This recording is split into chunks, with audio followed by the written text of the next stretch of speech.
আজকে বড় আফসোসের সাথে বলতে হয়, আমাদের অনেক জায়গায় আমাদের মাথাটা নুয়ে আসে। ফখরুল সাহেব, বিএনপির প্রতিষ্ঠার বহু বছর পরে আপনি বিএনপিতে যোগ দিয়েছেন। আপনি স্টেজে দাঁড়িয়ে বলবেন শরিয়া আইন আমরা বিশ্বাস করি না, শরিয়া আইনে আমি বিশ্বাসী না। শরিয়া আইনে আপনি অবিশ্বাসী হতে পারেন, শরিয়া আইনে মরহুম শহীদ রাষ্ট্রপতি জিয়াউর রহমান অবিশ্বাসী ছিল না।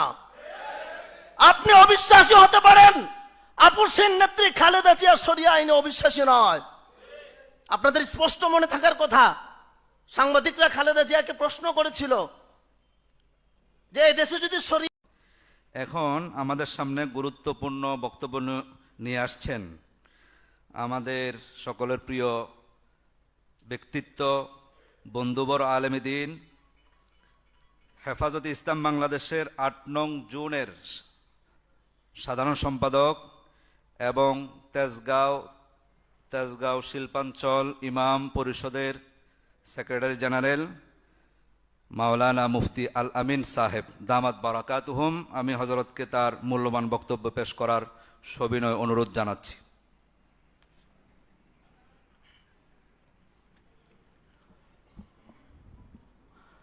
আসসালামু আলাইকুম ওয়া রাহমাতুল্লাহি ওয়া বারাকাতুহু।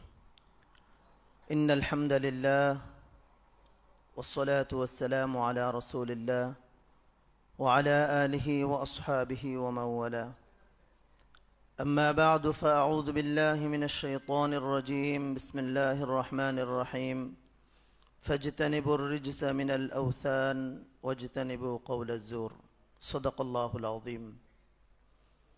অধ্যকার মজলিসে আগত শ্রদ্ধাভাজন উলামায়ে কেরাম, আইম্মায়ে মাসাজিদ, খুতাবায়ে মাসাজিদ এবং তেজগাঁওয়ের সর্বস্তরের সকল মানুষের হৃদয়ের স্পন্দন জনাব সাইফুল আলম নীরব সাহেব সহ আমার সম্মানিত মুসলিম ভাইয়েরা,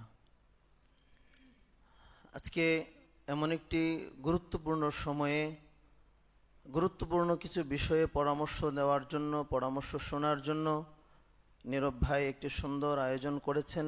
এজন্য উনি এবং ওনার সাথে যারা এ কাজে শ্রম দিয়েছেন আমি সকলকে মোবারকবাদ জানাচ্ছি। আমাকে বলা হয়েছে হিন্দুত্ববাদ এবং ইসকন সংক্রান্ত বিষয়ে আলোচনা করার জন্য। হিন্দুত্ববাদ তথা শিরিকের এই প্রথা আল্লাহ তাআলার কাছে সবচাইতে ঘৃণিত এবং অপছন্দের গুনাহটাই হলো শিরিক। রব ঘোষণা দিয়েছেন, ইন্নাল্লাহা লা ইয়াগফিরু আন ইউশরাকা বিহি ওয়া ইয়াগফিরু মা দুনা যালিকা লিমান ইয়াশা। বহু গুনাহ তো রব ইচ্ছা করলেই মাফ করে দিবেন, তওবা ছাড়াও মাফ করে দিবেন, কিন্তু শিরিকের ব্যাপারে রব সবচাইতে অপছন্দের শব্দটাই ব্যবহার করেছেন। তো হিন্দুত্ববাদ তারা আল্লাহর সবচাইতে ঘৃণিত কাজটাকে তারা ইবাদত বানিয়ে নিয়েছে। আল্লাহ যেটাকে সবচাইতে অপছন্দ করেছেন এটাকে তারা ইবাদত বানিয়ে নিয়েছে।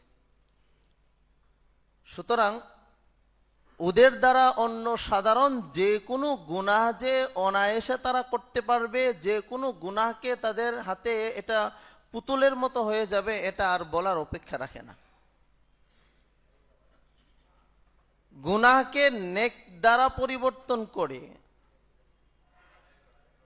গুনাহকে নেকের প্রলেপ লাগিয়ে যত রকমের আয়োজন হতে পারে সবগুলি হিন্দুত্ববাদের ভিতরে ভরপুর।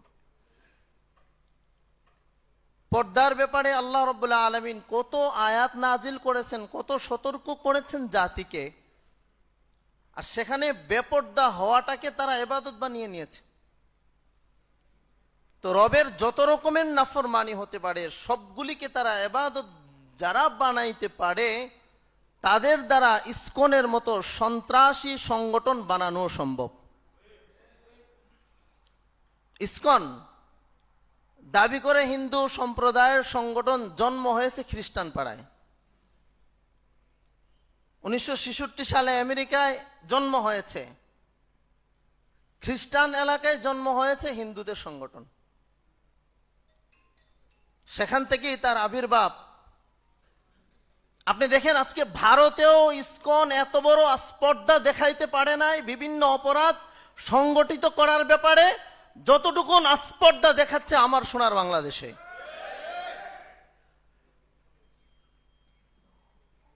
2014 সালে আপনাদের মনে থাকবার কথা, রমাদানুল মুবারকের মতো গুরুত্বপূর্ণ ইবাদতের সময় তারাবি নামাজে স্বামীবাগ জামে মসজিদে তারা সরাসরি বাধা দিয়েছে।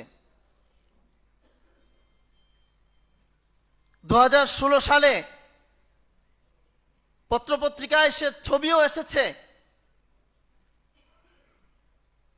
সিলেটে ইসকন মন্দির থেকে সরাসরি মুসলমানদেরকে লক্ষ্য করে মুসলমানদের মসজিদে গুলি করা হয়েছে।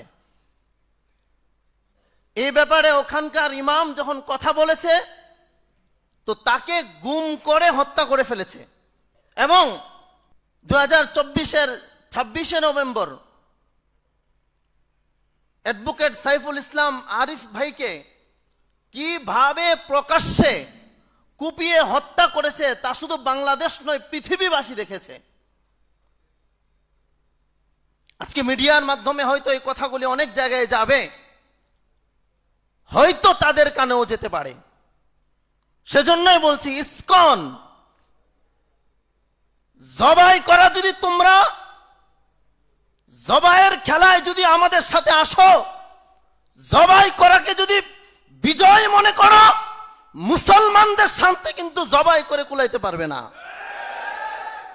মুসলমান যখন জবাই করাকে ইবাদত বানিয়ে ফেলে, জবাই করা যখন ইবাদত হয়ে যায় মুসলমানের কাছে, তখন 20 জন ধরে 5 জন বাঁধে নারে তাকবীরের আল্লাহু আকবারের স্লোগান দিয়ে জবাই করা শুরু করে।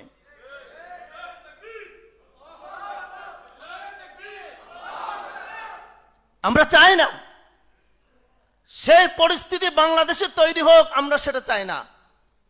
কিন্তু একের পর এক মুসলমান ভাই যদি তোমাদের হাতে আমাদের রক্ত রঞ্জিত হয়, তোমাদের রক্তের প্রতিটা দাঁত ভাঙা জবাব দিতে এদেশের মুসলিম সমাজ প্রস্তুত আছে ইনশাআল্লাহ। চাচ্চই তো ফিতনা লাগাইতে, এজন্য এখনো আমরা সবর করে আছি। আমার বোনদের ইজ্জত নিয়ে ইসকন যেভাবে চিনিমিনি খেলা শুরু করেছ, ইসকন তোমাদের কাছে তোমাদের বোনের ইজ্জত নেই সেটা আমরা ভালো করেই জানি। তোমাদের মা তোমাদের বোনকে মানুষের সামনে সাজিয়ে গুজিয়ে যত বেশি উপস্থাপন করতে পারো তত বেশি তোমরা এটাকে ইবাদত মনে করো, এটা আমরা ভালো করেই জানি। এজন্য দেখবেন হিন্দুদের যত মূর্তি আছে এর অধিকাংশই মেয়ে, অধিকাংশই নারী মূর্তি। তবে মনে রাখবে ইসকন, আমাদের একজন বোনের ইজ্জত আমাদের কাছে সারা পৃথিবীর যা কিছু আছে তার চেয়ে তো বেশি দামি।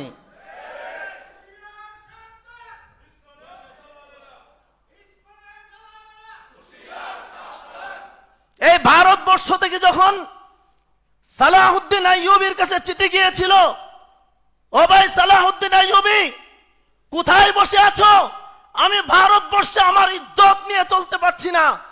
চিঠি সালাহুদ্দিন আইয়ুবীর কাছে যাওয়ার পরে পুরো বাহিনী পাঠিয়ে দিয়েছিলেন, ভারতবর্ষের একজন বোন নয় সারা ভারতবর্ষকে মুসলমানের দ্বারা বিজয় লাভ করে নাও। সুতরাং সেই ইতিহাস আমাদের জানা আছে। আজকে আগামী দিনের স্বপ্নবাজ স্বপ্ন দেখছে যে রাষ্ট্র পরিচালনা করবে, আমাদের তেজগাঁও পরিচালনা করবে। আমাদের নীরব ভাই সেখানে আছেন। আমি আপনাদের কাছে দাবি রাখব, কমপক্ষে নীরব ভাই তেজগাঁওয়ের ভিতরে এই সংগঠন, এই সন্ত্রাসীদের যতগুলি আখড়া আছে, আপনি যদি এই দেশের এই এলাকার এমপি হয়ে আসতে পারেন, আপনি আজকে আমাদের সাথে ওয়াদাবদ্ধ হবেন, আপনার যত রকমের সহযোগিতা লাগে আমরা করব। এই তেজগাঁও থেকে ইসকনের এই সংগঠনকে এখান থেকে বিতাড়িত করতে হবে।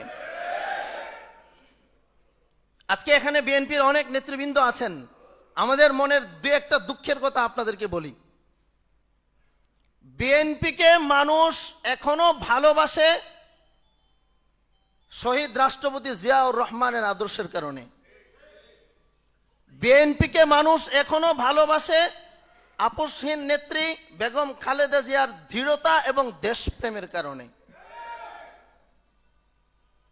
যত বদনাম হয়েছে এগুলি শহীদ রাষ্ট্রপতি জিয়াউর রহমান এবং খালেদা জিয়ার বাহিরে যারা আছে তাদের বিভিন্ন বক্তব্য, তাদের বিভিন্ন কার্যক্রমের কারণে যারাই বিএনপির প্রতি মনক্ষুণ্ণ তারা তার জন্য দায়ী।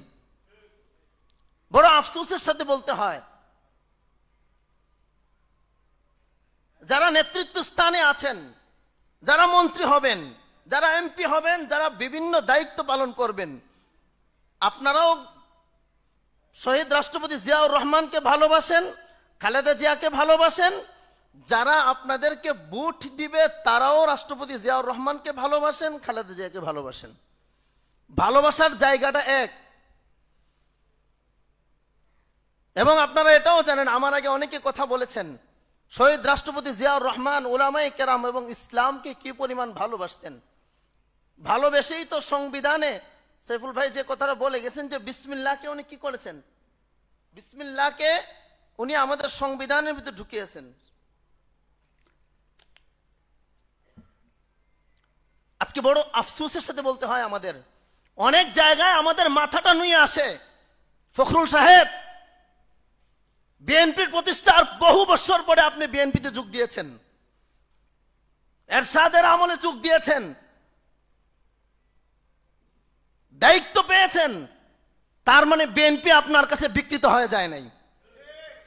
আপনি স্টেজে দাঁড়িয়ে বলবেন শরিয়া আইন আমরা বিশ্বাস করি না, শরিয়া আইনে আমি বিশ্বাসী না। শরিয়া আইনে আপনি অবিশ্বাসী হতে পারেন, শরিয়া আইনে মরহুম শহীদ রাষ্ট্রপতি জিয়াউর রহমান অবিশ্বাসী ছিল না। আপনি অবিশ্বাসী হতে পারেন, আপসহীন নেত্রী খালেদা জিয়া শরিয়া আইনে অবিশ্বাসী নয়। আপনাদের স্পষ্ট মনে থাকার কথা, সাংবাদিকরা খালেদা জিয়াকে প্রশ্ন করেছিল যে এই দেশে যদি শরিয়া